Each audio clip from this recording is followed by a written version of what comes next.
Jai Shri Shri Radha Madhava Shri Shri Rumind Vargadesh Ki Jai Jai Angrej Bhaktivedanta Swami Srila Prabhupada Ki Jai Ananta Kacha Vaishnava Vrinda Ki Jai Samaveta Bhakta Vrinda Ki Jai Grantaraj Srimad Bhagavatam Ki Jai. All glories to the assembled devotees, all glories to Shri Guru and Shri Gauranga. Om Gyantamirandasya Gyanandana Shukaya Chakshurunilitam Yana Tasmai Shri Gurave Namaha Shri Chaitanya Manobishtam Stapitam Yena Bhutale Swayam Rupakadam Mayam Dadati Swapadantikam Vanchakalpatarubhyascha Kripa Sindhubhyevacha Patitanam Pavanebhyo Vaishnavebhyo Namo Namaha Namo Om Vishnupadaya Krishna Pristaya Bhutale Srimati Bhaktivedanta Swami Nityamine Namaste Saraswati Devi Gauravani Pracharine Nirvishesha Shunyavadi Paschitya Deshatarine Shri Krishna Chaitanya Prabhu Nityananda Shri Advaita Gadadhar Shiva Sati Gaura Bhakta Vrinda Hare Krishna Krishna Krishna Hare Hare Hare Rama Rama Rama Hare Hare Utai Mahatirema Buravi Burnirvayakshati Adamusha Purusha Bhunkte Gunan Sudasa Sadasatmakaivam Krishishta Bhagavam Nachamsi Me Om Namo Bhagavate Vasudevaya Om Namo Bhagavate Vasudevaya Om Namo Bhagavate Vasudevaya.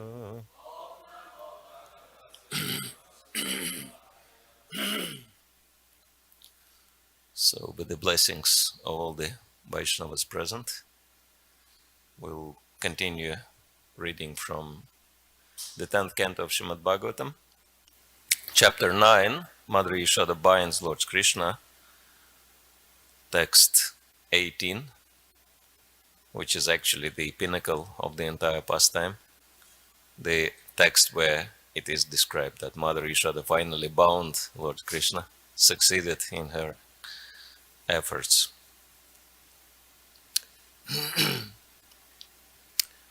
Let's chant the Sanskrit responsively. Svamatu svina gatraya Svamatu svina gatraya Visrasta kabarasraja Visrasta kabarasraja Drishtva parishramam Krishna Drishtva parishramam Krishna Kripaya sit svabandhane Kripaya sit svabandhane Svamatu svinagatraya Visrasta kabarasraja Drishtva parishramam Krishna Kripaya sit svabandhane Svamatu of his own mother, Krishna's mother Yashoda Devi. Svinagatraya. When Krishna saw his mother perspiring all over because of unnecessary labor.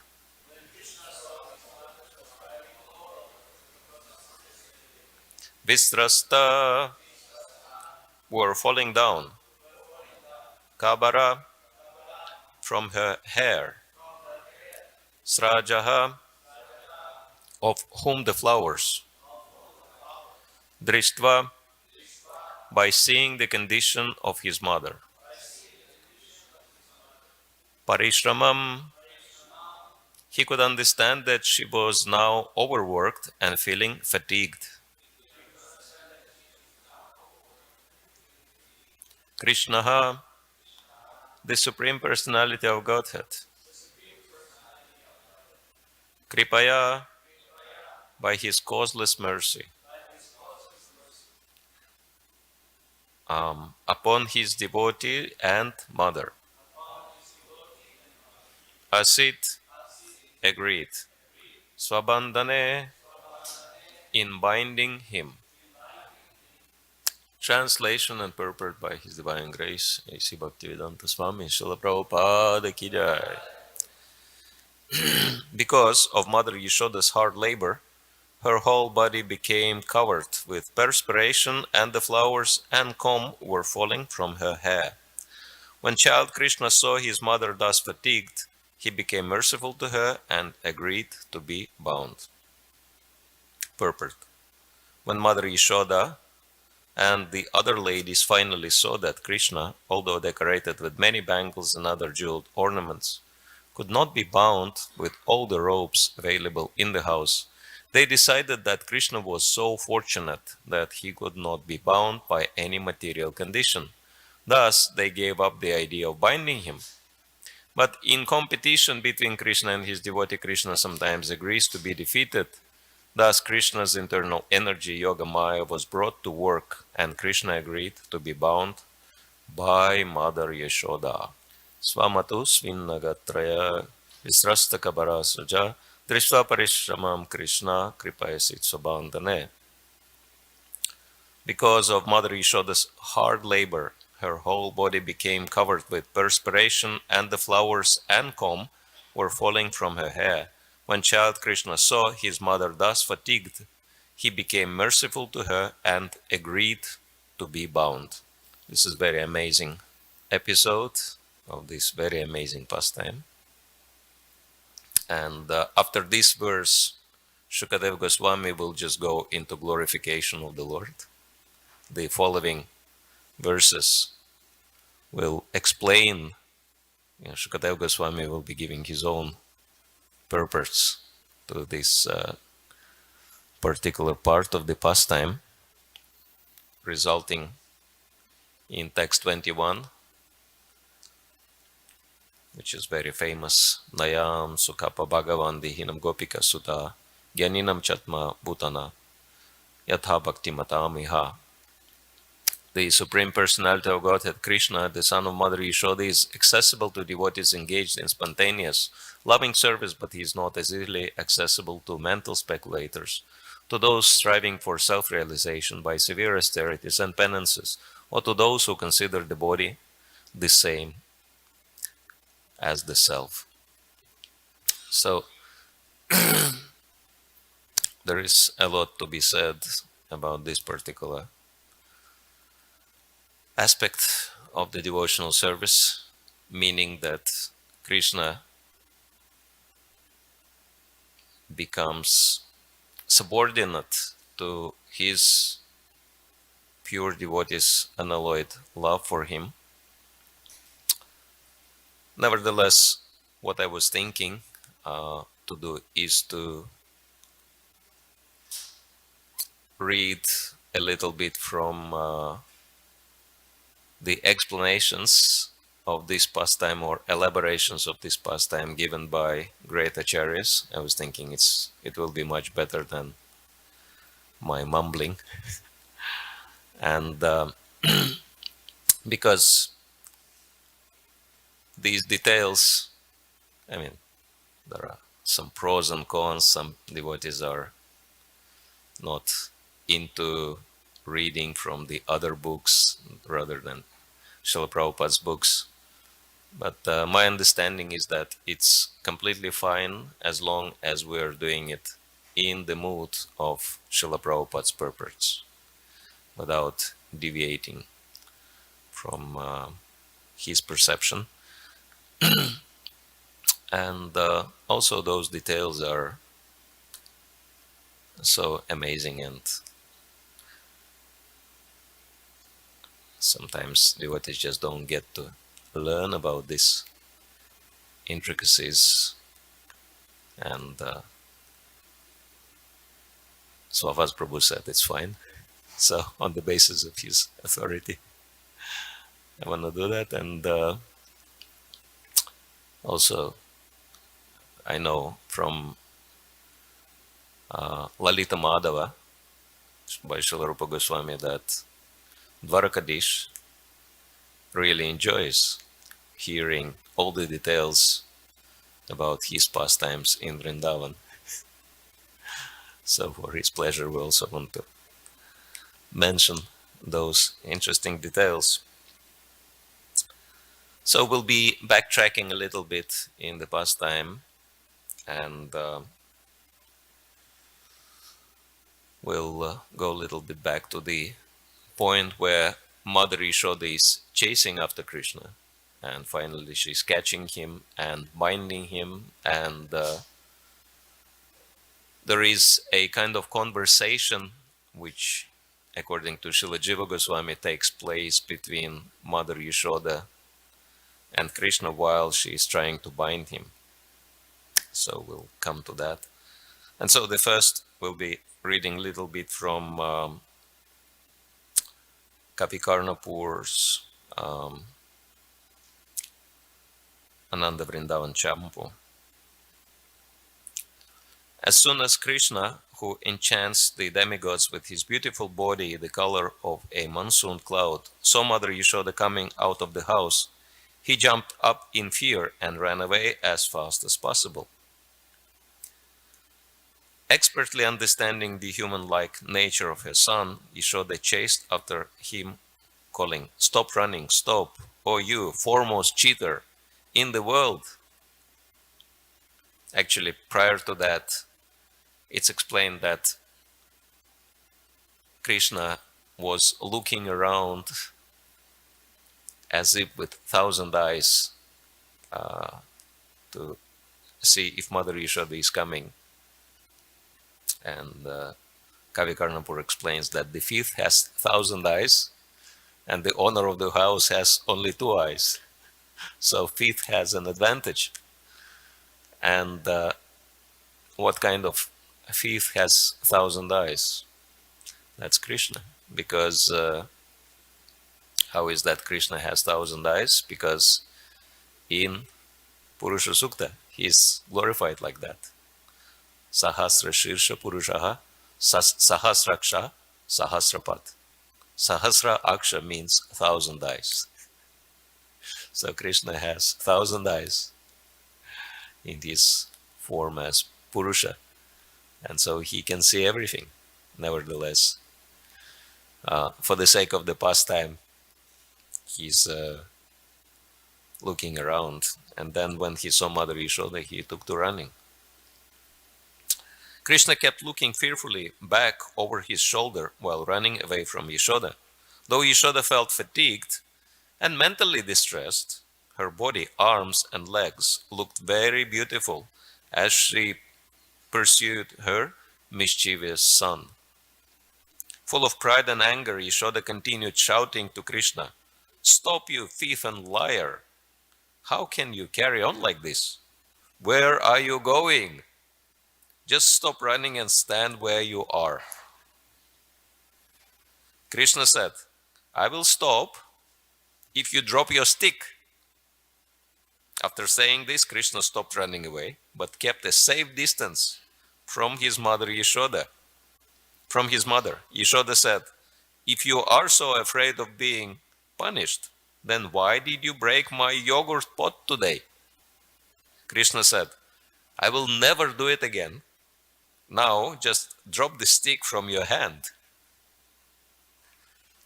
And we can understand that Krishna gave this promise to never break the yogurt pot. And he actually kept it, because we don't hear any other pastime when Krishna was breaking pots, at least in his house. So he kept his promise. Yashoda's mind turned into an abode of amazement as she tried to approach her son. But seeing her angry mood, Krishna quickly ran away again while speaking in a distressed tone. "Mother, please drop that big stick and do not punish me. O sinless one, if you do this, I will come to you." So he's glorifying Mother Yashoda, trying to pacify her, meaning that you are sinless, so don't perform this sin by punishing me. After hearing Krishna's innocent appeal, Yashoda dropped the stick. Seeing this, Krishna stopped running. Absorbed in watching Krishna's transcendental pastimes, The immortal denizens of heaven felt totally amazed. One can easily understand how powerful demigods like Lord Brahma, who lives for trillions of years, became upset and bewildered upon seeing Krishna's pastime of showing fear before his mother. They could not fathom how the Supreme Personality of Godhead, who is feared by fear personified, ran away in fear of a stick in Mother Yashoda's hand. The fine hairs curling over Yashoda's face dripped with perspiration, and her blouse moved from her heavy breathing. Her hair hung loose from running, and her lotus face appeared exhausted. When she caught Krishna's hand, he said, Mother, please do not beat me. While saying this, Krishna rubbed his tear-filled lotus eyes with his delicate palms, which resembled the petals of a fresh lotus flower.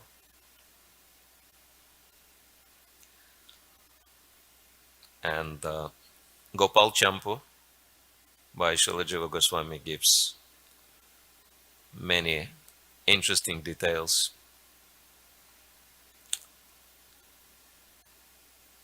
When she, means Yashoda, came face to face with him, he tried to cover his ghee-soaked limbs by smearing himself with dust. So he was trying to pretend that he never touched the ghee, tried to conceal the evidence. Seeing this, Yashoda said, if you want to steal in this house, then look at this stick in my hand. When her lotus-eyed son was overcome with fear of hearing this, she threw down the stick. Mother, do not beat me. With a hidden smile, she said, but you are thief. In this way, a quarrel began. Ah, you are the king of thieves. Your father's lineage is all thieves. In this way, the mother argued with the infant who has stolen the ghee. How did the yogurt pot break? Meaning that Krishna was saying, I never did anything wrong, so how did the yogurt pot break? It was the Supreme Lord's stick. So Krishna is very Krishna conscious, right? He's blaming it all on the Supreme Lord. And who gave ghee to the monkeys? He who created monkeys gave it to them.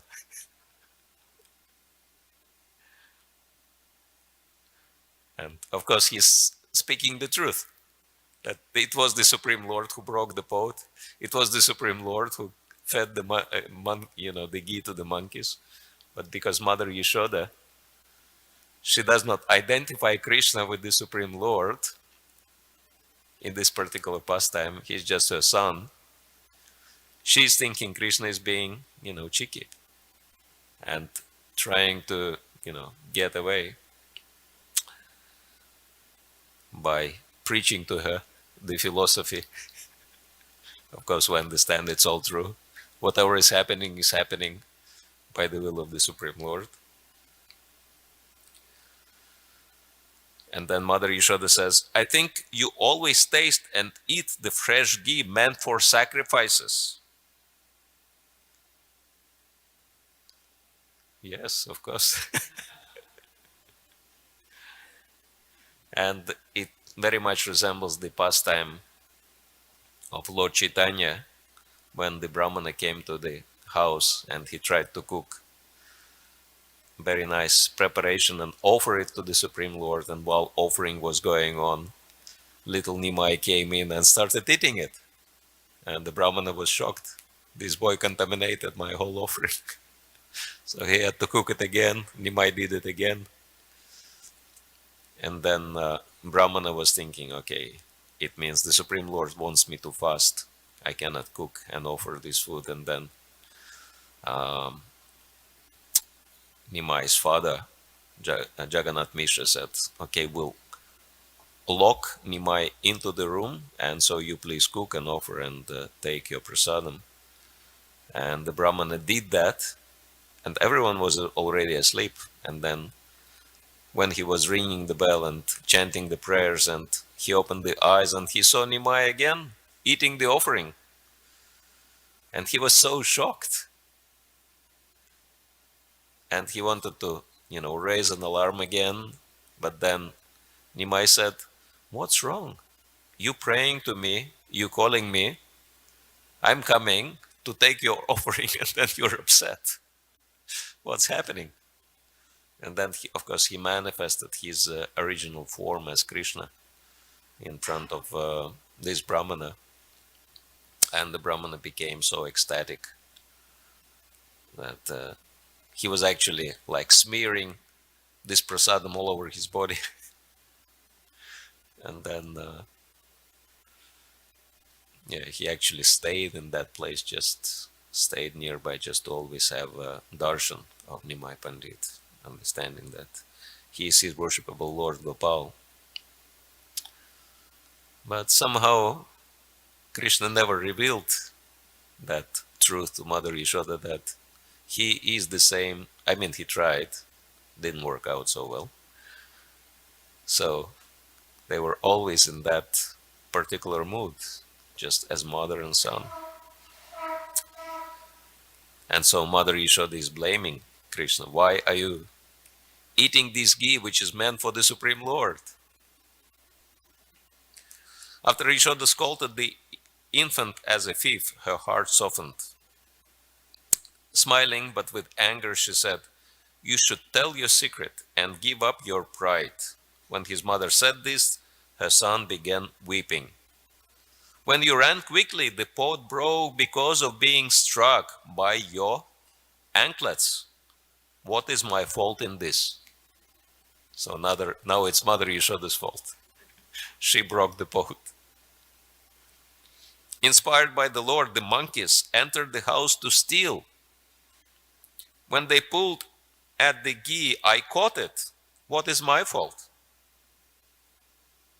So Krishna says, these were the monkeys who stole the ghee. I tried to stop them. And then now, you blame me for stealing the ghee. Seeing you holding a stick, I ran away like a thief. Seeing that I was frightened, you tried to mercilessly beat me without justice. Yashoda spoke with repentance. O best of the thieves with clever words, though you are the son of the king of Raja, you are fond of monkeys and have the nature of a monkey. Fearful and give fear to his mother, he said, if I am a monkey, then I will go to the forest and stay there. His mother began to worry with fear. Who can understand him? A proud child will do this.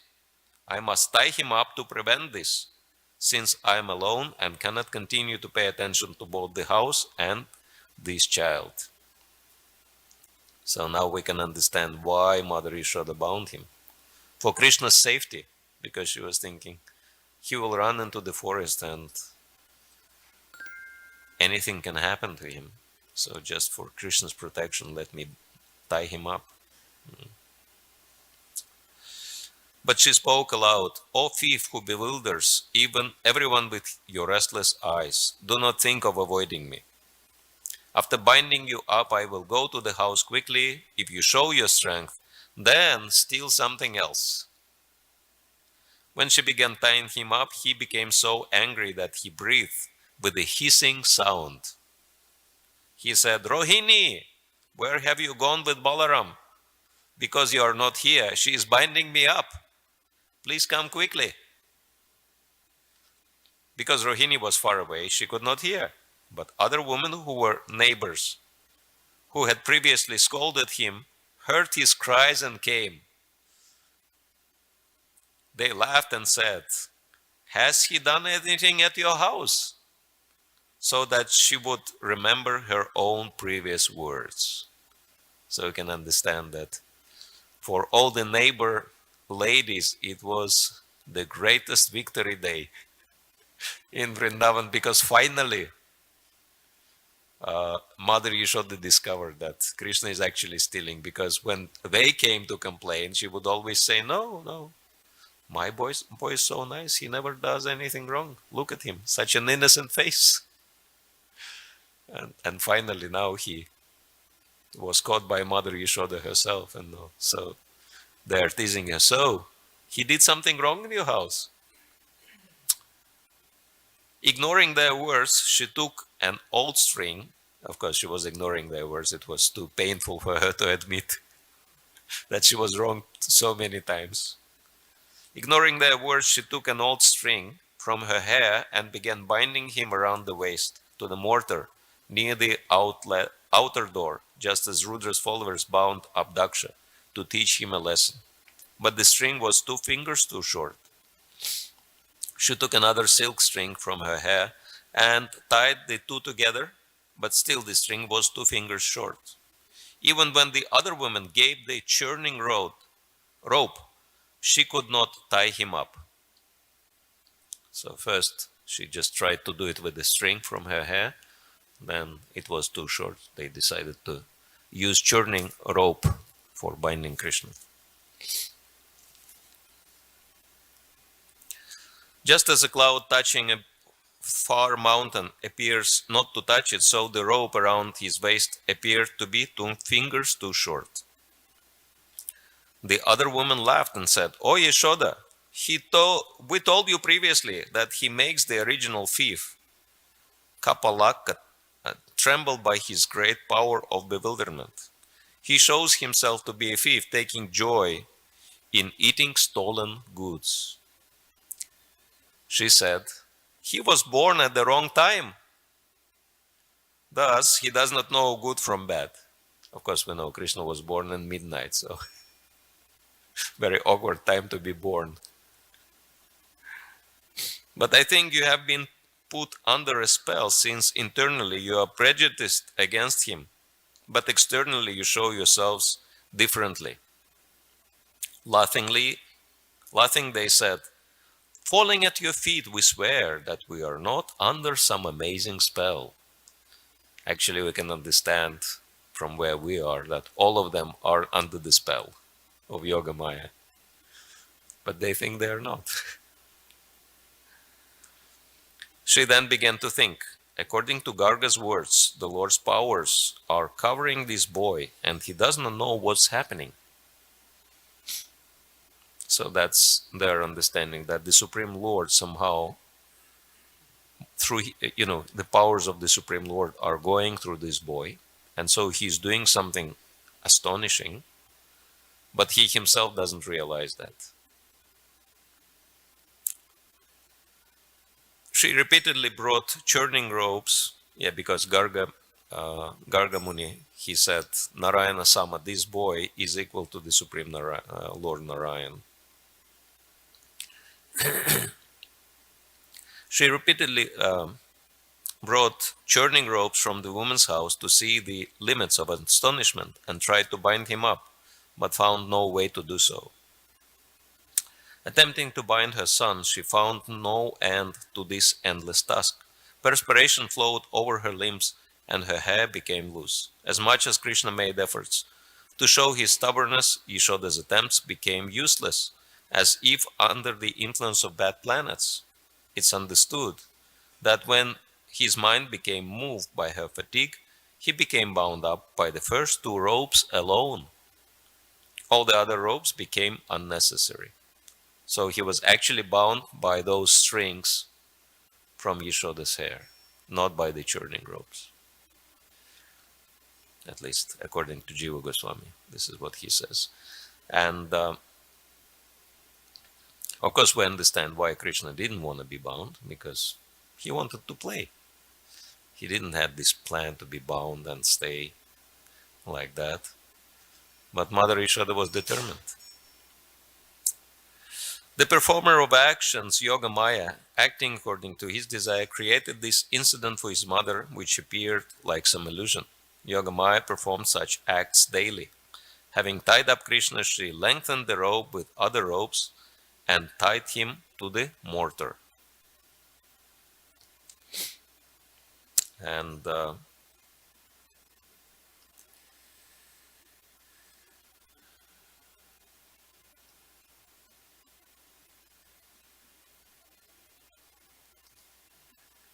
little bit different description is in Ananda Vrindavan Champu by Kavi Karnapur.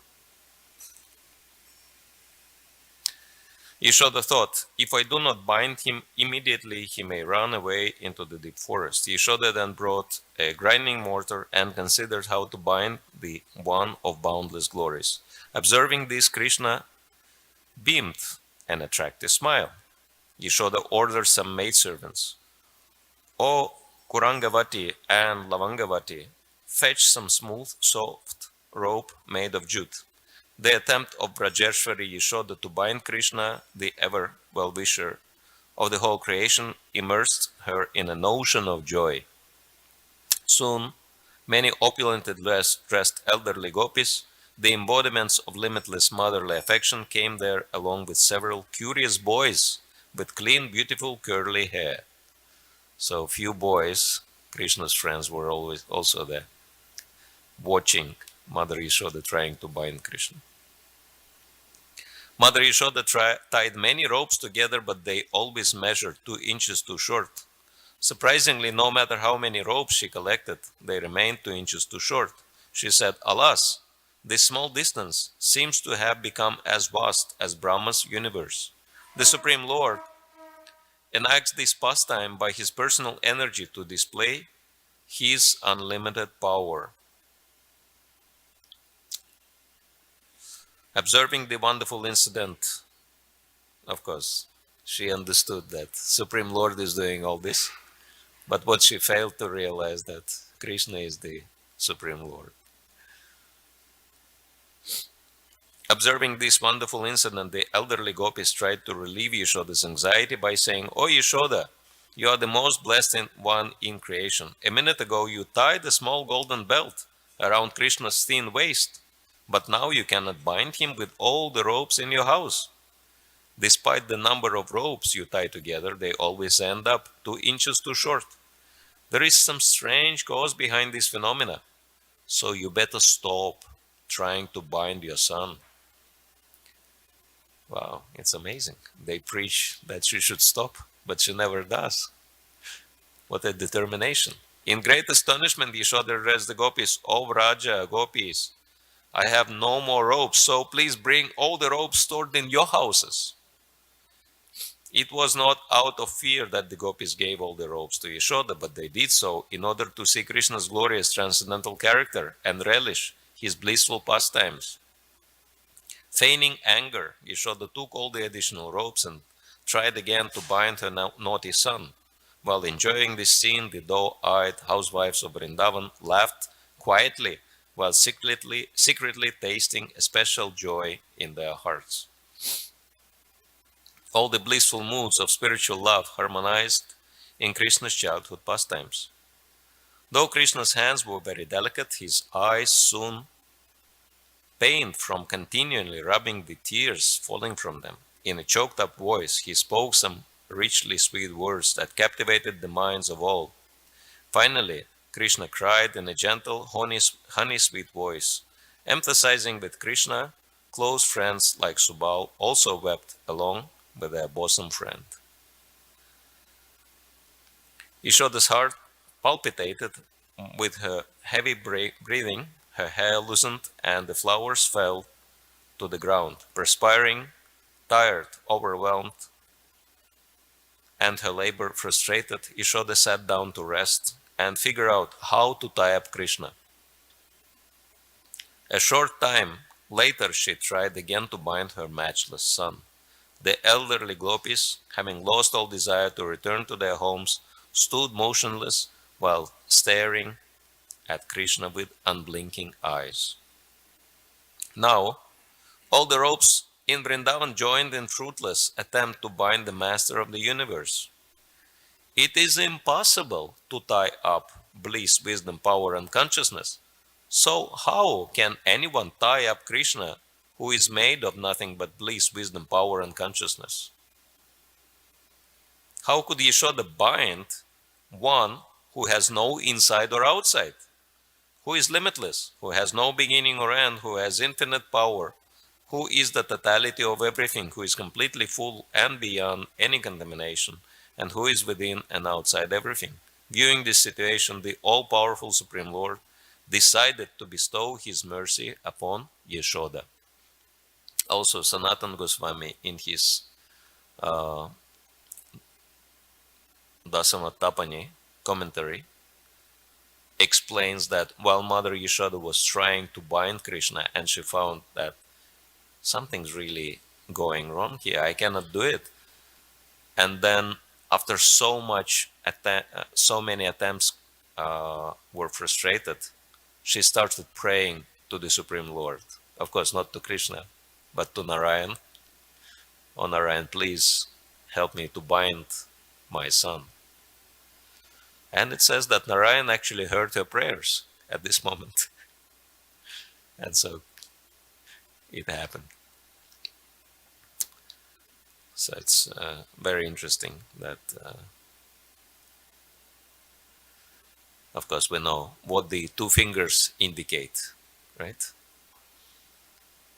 Anyone remembers? Endeavor and mercy, yeah. So this pastime very clearly illustrates that first we have to endeavor very hard, and then mercy comes when we totally surrender unto the Supreme Lord.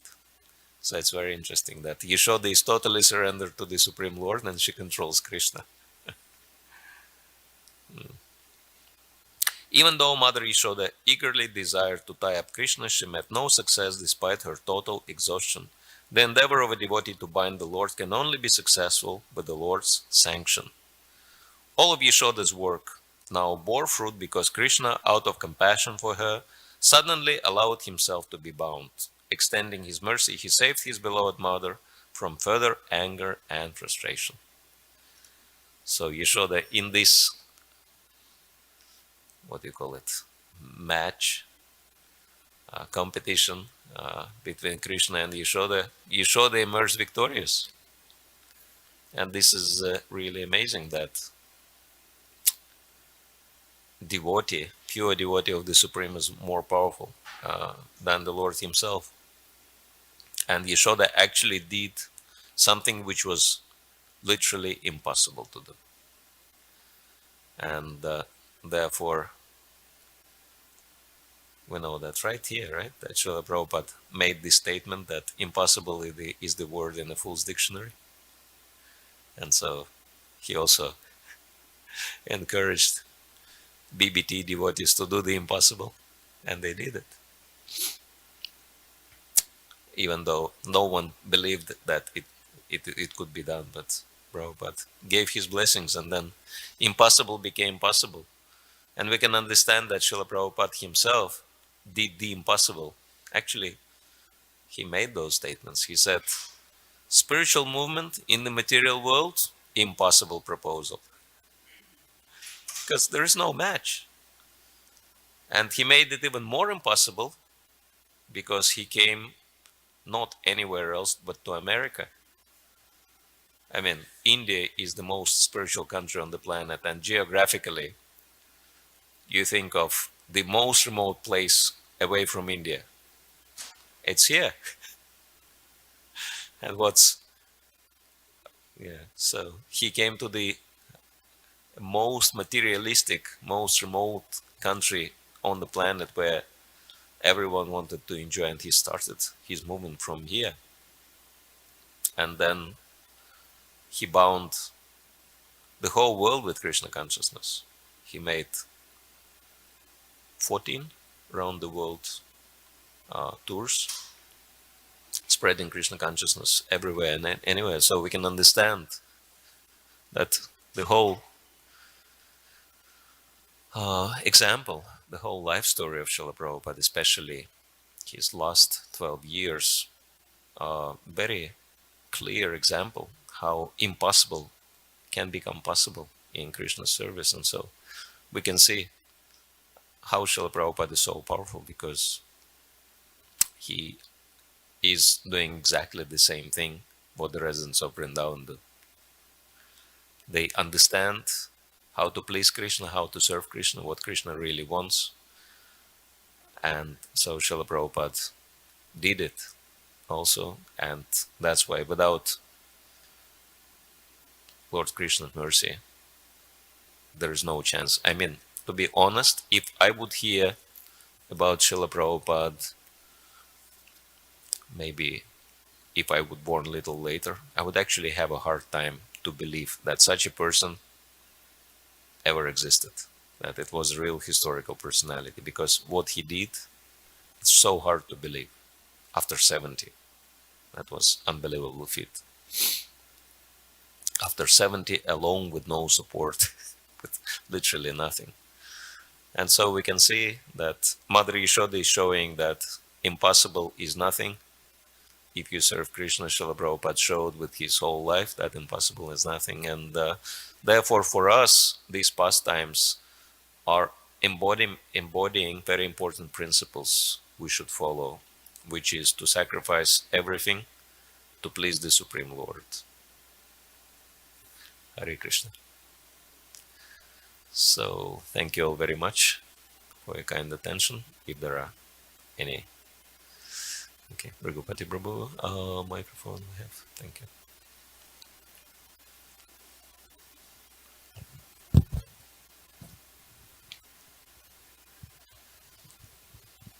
Raghupati Prabhu. Thank you, Maharaj. Very interesting class. So I just want to see if I was understanding you correctly. Were you sort of drawing an analogy there, right, in the final part of your class between Mother Yasoda and Prabhupada? And it was in the same way that Mother Yasoda, she was struggling, as you know, to bind Krishna, and then Krishna appreciated the hard labor of his devotee, and he decided to allow himself to be bound. So in the same way, Prabhupada struggled, as you said, in an advanced age, at great risk, at great sacrifice of health and comfort and everything like that to establish a movement. And in the same way, Krishna became compassionate upon Prabhupada, and just like he allowed Mother Yasoda to capture him, he allowed himself to be distributed as a movement. So was that the idea there? Yeah. Yes, thank you, Prabhu. It's a very beautiful question. Actually, this is the exact idea, because in the same way as Mother Yashoda tried to do something which was completely against, the, the setup, because Krishna is unlimited, he cannot be bound. So she tried to do something which was literally, virtually impossible. So Srila Prabhupada, actually by going to America and by trying to spread Krishna consciousness all over the world, and he came to America. I mean, Krishna has only one principle in his dealings with living entities, and that principle is free will. So whoever doesn't want to serve him, whoever doesn't want to remember him, he just respects that, and he just allows them to live the way they like. He's not forcing anyone to surrender unto him, right? But then Srila Prabhupada, he came, at least on this planet, those people who the least are interested in Krishna consciousness, they go as far away from the holy places, from India as possible, so this country. And we know that in Srila Prabhupada's times, the biggest mantra of America was sex, drugs, rock and roll, right? And don't trust anyone who is older than 30. And then Srila Prabhupada comes and he says, no sex, no drugs, no rock and roll, chant Hare Krishna. And he is older than 70 and they listen to him. So this is called miracle. So, and somehow Krishna actually had to go beyond his principle of free will and encourage these people to take up to Krishna consciousness, because Srila Prabhupada had such a burning desire to save them. Thank you. Thank you, bro. Thank you, Maharaj.